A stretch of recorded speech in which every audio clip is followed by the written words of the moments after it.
स्वागत है दोस्तों नए वीडियो में। और इस वीडियो में हम लोग करने वाले हैं रिव्यू या फिर कह लो explanation of the first 2 episodes of Daredevil Born again.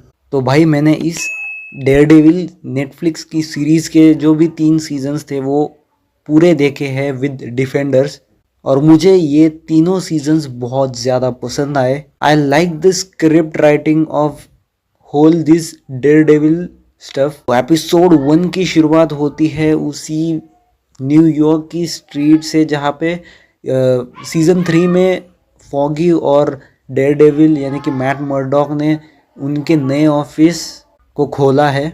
Story बहुत ज़्यादा जल्दी एक्सट्रीम चली जाती है। मुझे ऐसा लग ही रहा था कि फॉगी तो गया और फॉगी चला जाता है। जो भी एक्शन सीक्वेंस देखने को मिला वो काफ़ी ज़्यादा अच्छा था। वन टेक एक्शन सीक्वेंस है और कैमरा हिलता रहता है, इसीलिए आपको वीएफएक्स की थोड़ी बहुत कमी महसूस होती है। पर न्यूयॉर्क में मतलब इस सीज़न में उन्होंने फॉग का बहुत ज़्यादा इस्तेमाल किया है, तो फॉग से वीएफएक्स ज़्यादा बुरा नहीं नज़र आता। और उस हादसे में फॉगी की मौत हो जाती है और हमें कहानी 1 साल बाद की देखने को मिलती है, जहाँ पे मैट मर्डॉक थोड़ा सा अमीर हो चुका होता है और वो किसी पार्टनर के साथ जिसका नाम होता है मैकडफी, तो वो दोनों एक फर्म खोलते हैं और अच्छे तरीके से चलती है वो फर्म।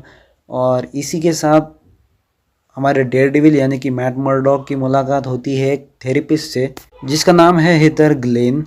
और जो बंदा फॉगी को मारता है वो होता है बुल्सआई यानी कि हमारा पन डेक्स्टर, जो कि डेयरडेविल उसे छत से नीचे गिरा देता है।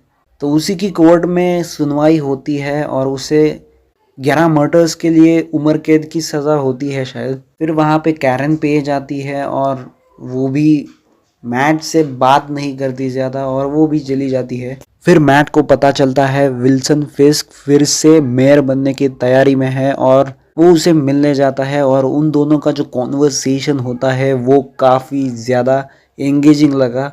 यही जो हाइलाइट्स है वो एक्शन और ये कॉन्वर्सेशन इस एपिसोड की हाइलाइट्स है। ये किस तरीके से उन्होंने डायलॉग लिखे हैं उस सीन में, मैं बहुत ज़्यादा हैरान रह गया।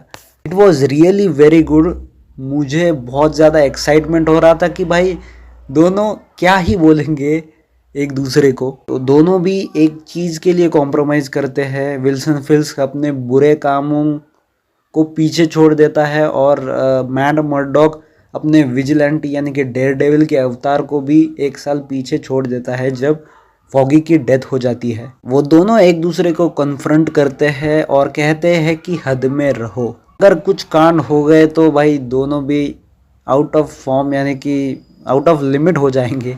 और फिर उसके बाद कई दिनों के बाद मेयर बनते हैं विल्सन फिस्क और एक बाजू में हमारे मैट मर्डॉक भाई थेरेपिस्ट के साथ गुफ्तगू करने चले जाते हैं। और यहीं पे पहला एपिसोड ख़त्म हो जाता है। दूसरे एपिसोड में हमें वाइट टाइगर के बारे में थोड़ा सा पता चलता है कि वो कौन है, क्या है और किस वजह से वो प्रॉब्लम में फंसा हुआ है।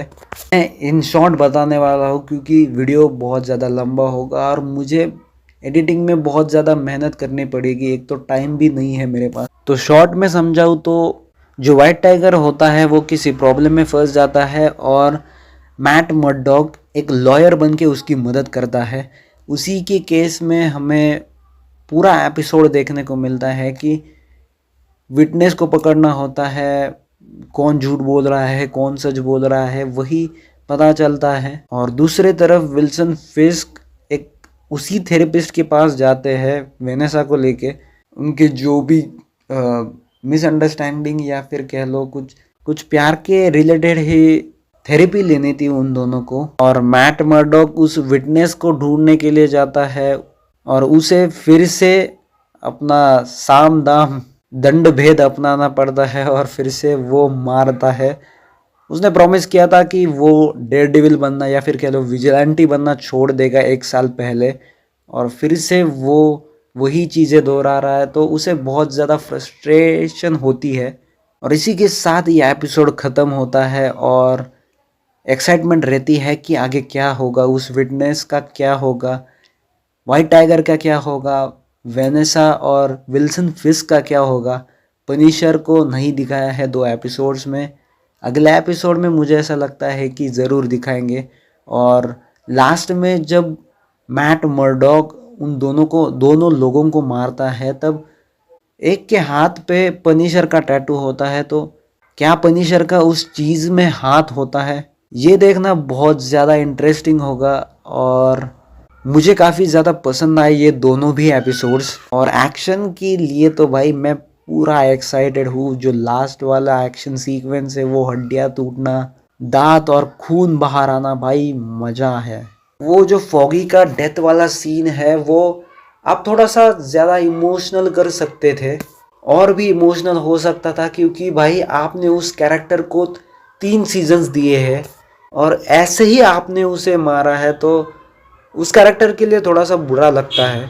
पर बहुत सारे नए कैरेक्टर्स का इंट्रोडक्शन होता है, तो देखने में एंगेजिंग है और मज़ा आया। मुझे तो भाई बहुत ज़्यादा मज़ा आया। अगर आपको ये वीडियो पसंद आए तो लाइक करना, शेयर करना और सब्सक्राइब ज़रूर करना। मिलते हैं अगले वीडियो में, तब तक के लिए बाय बाय, पीस आउट।